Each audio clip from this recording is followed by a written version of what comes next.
Welcome back to Tammy Sue's Rescues. I hope you enjoyed today's video and maybe even learned something from it as well. Now on to today's video. Thank you for watching. Today we're going to talk about Bakelite. It's a neat, very cool plastic, made from phenol and formaldehyde, and it was made in approximately 1907 was when it was discovered. And it was discovered by a man named Leo Hendrik Bakelite. The materials, I'm not sure how he came across it. I always say this, Google.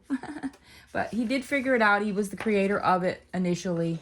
I'm kind of going off a little bit of papers over here. I want to get the actual information correctly. And it's because I enjoy it. I love it. I have a few pieces of Bakelite here. Mostly when I come across a piece, especially if it's unique, it sells like that, lightning speed. So I only have 3 here today. I have some that I want to show that's possibly not Bakelite, and I will give you some ideas of how to spot it. It's sought after. If you come across, something like this little dice right here, none of this, just the dice. And the dark tan beads on this stretchy cha-cha bracelet, these are all, I'm pretty sure, are Bakelite, but we'll go over the testing and the differences between plastic and Bakelite so that you can understand more about it. Okay, so many companies stopped using Bakelite in the early 40s as the need for in World War II related products took hold. So by the end of the war, new technology has already been in place, and so Bakelite basically became obsolete. But now it was in the height of its journey in the 1930s at the Art Deco period. So Art Deco stuff from the 1930s is a lot of it's gonna be made of that plastic, Bakelite. So that's definitely another thing to look for when it comes to identifying, because the era had a style, like now we have a style, so what is it? Jogging pants and no bra. I don't know. But anyways, what else can we tell you about Bakelite? Jewelry boxes, lamps, desk sets, clocks, radios, telephones, kitchen hardware, tableware, variety of chess sets, billiard balls, poker chips, and they came in a range of colors. Bakelite was available in brown, black, red, yellow, green, gray, blue, and sometimes they blended 2 together or more, to come up with neat varieties of the Bakelite. Red is one of the most highly sought after Bakelite pieces. Red, I don't know, I guess we just all love red. I don't know, but you'll never see a piece of Bakelite in white.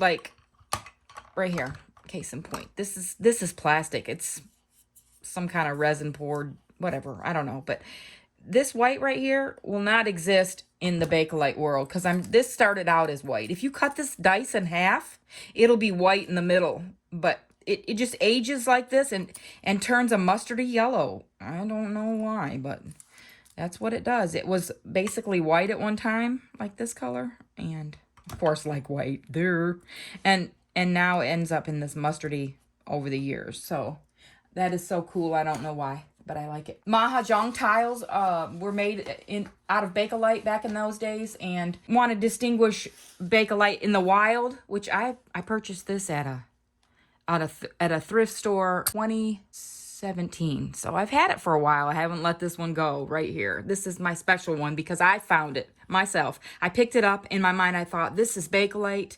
I got home, I tested it, and sure enough, my eye knew.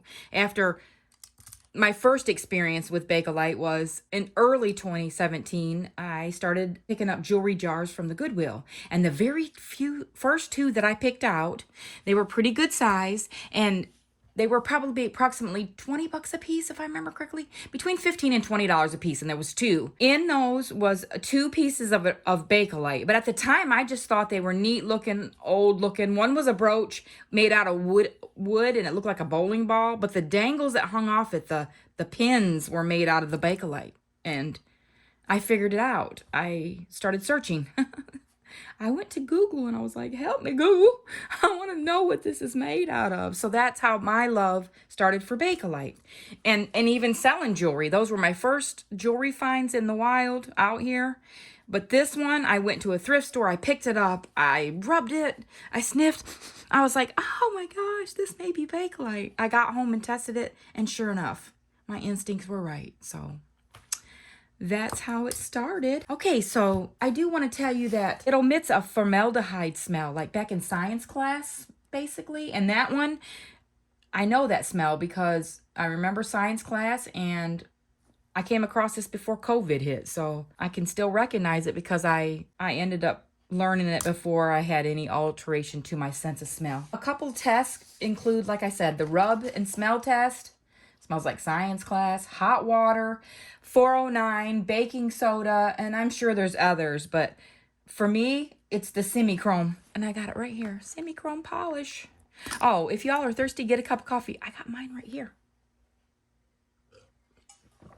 So, semi-chrome. What is it? Well, for some reason, it reacts with the Bakelite. So, I bought it back in 2017. I was like, husband, help me. I need a way to test this type of jewelry.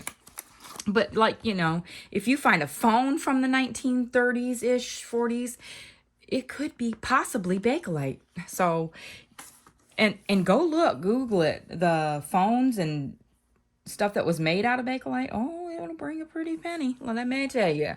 Okay, so let's start off with this cute little dice right here. Ooh. This is Bakelite. And the way to test it is, I take a Q-tip and some of the semi-chrome. It's a pink in color, pinkish.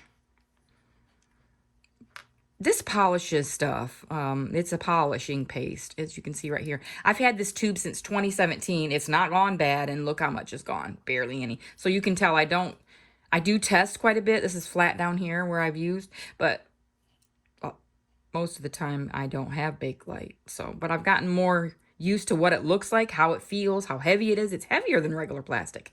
It's got a chunkiness to it, even though it's perhaps a same size of, a plastic or, bracelet. These two look about the same, but one weighs way more than the other because one is plastic and one is Bakelite. Okay, let's start with this. All right, what you're looking for is that honey mustard color coming off with the semi-chrome. So dab a little bit on like that. Let's see if I can show you up close. Dab a little bit on like that, and take the empty side of your Q-tip and just start rubbing it around in a circle. Doesn't matter where, just anywhere on it. And before you know it, that semi-chrome is going to have a reaction with the actual Bakelite piece, and it's going to start turning orangey mustardy yellow. You want to make sure what you're testing isn't dirty per se, because you can get a reading that you think is Bakelite and it's actually just dirt. But anyways, it's right there, mustardy yellow. But same with these little cha-cha balls. Go back out for a second. I still have some left on here, so I'm going to test this tan little ball right here. You don't need much. Look, that's all I put on there. But I am going to get, well, this side was the actual dice, and I'm going to do the other side for this little ball right here. The reason I knew that all these balls on here, see, it's starting to turn yellow right there. That is not dirt. It's not taking off any of the color. It's a reaction. It's an actual reaction, turning mustardy color. The white ones here are not, because like I said, you're not going to find white Bakelite. Original Bakelite, white turns like this. This is white when it was made. This was white. Is this bracelet? I still got enough on here. Let's go in a little to lay a little down on this bracelet. You don't need a lot, y'all. You don't. And I'm going to grab a different Q-tip, and I'm just going to rub.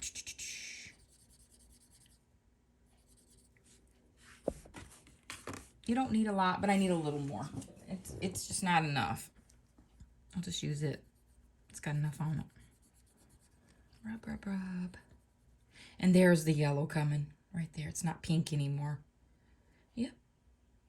So these 3 pieces right here are absolutely positive Bakelite, but not the whole bracelet. This one, because these white ones are not. Now, let's test something that's not Bakelite. Put a little bit on your Q-tip. That's way too much, but it's okay. Let's test this orange one. And it's so shiny. Bakelite has a shine to it, but the sheen is different than regular plastic sheen or shine. As I rub, it's not changing it. It's not turning the actual pink of the semi-chrome color. As you can see right here, it's pink down in the tube. Pinkish, very light pinkish, baby pink. It's not changing it because it's not Bakelite. So it's not going to have the same reaction. But here's your positive test for Bakelite on this Q-tip for 3 items. Right there. And there's a negative one. You can see a little bit of dirt possibly, but it's still the pink hue. Let's turn on the scale. Okay, this is not Bakelite. It weighs 24.58 grams-ish. Now, the Bakelite. You know, you're at 31.74. It's a chunkier, heavier item, even when it's relatively the same size. So that's another given indication. When you're out in the wild, trust your instincts. Rub it on your clothes. Just rub, and sniff. If you can make out science class from the past, it'll get that. It'll start as it starts to heat up and the friction starts to get a little bit warm on it. You'll start to smell formaldehyde, and so that's another one. I do not have very many items to show you. Like I said, it sells fast out of the eBay store. I haven't listed these because I'm kind of in love with them. I mean, I will come across more, but I remember jewelry that I buy from the last 6 years, and some of it sticks on my mind that it was special, but you know, you can't hang on to everything. That's called hoarding. We'll be on the next TV series, Hoarders Are Us. But anyway, so this one is going to be kind of short. I've gotten through what I really want to talk to you about with it.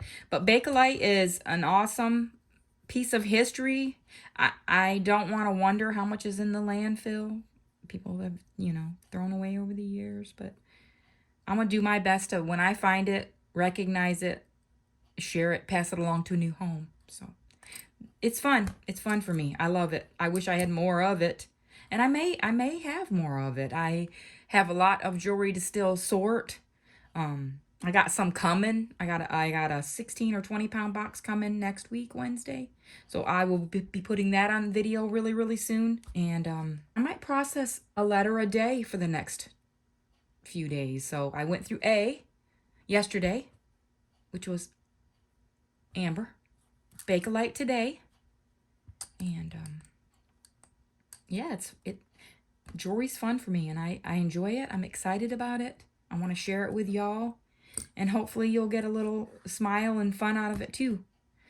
So, like and subscribe, and what else do we have to say today? Y'all have a wonderful day, and we'll catch you on the next one. We'll see you tomorrow. Bye-bye.